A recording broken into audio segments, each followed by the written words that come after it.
مالك نسيفتو برباد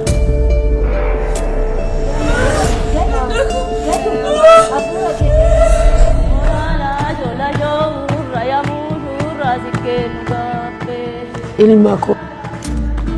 jilba kee gattee deemi maal abbaashi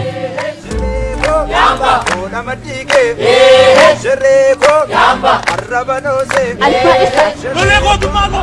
kenne kana miti biyete gar bisu barbad sagale shimbra dhagawun barbaadu idisala faletan misana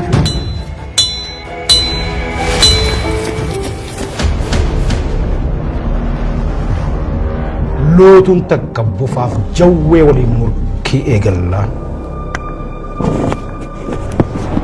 lafa bulchaan jiru barbaannee keessatti deebisu qabu.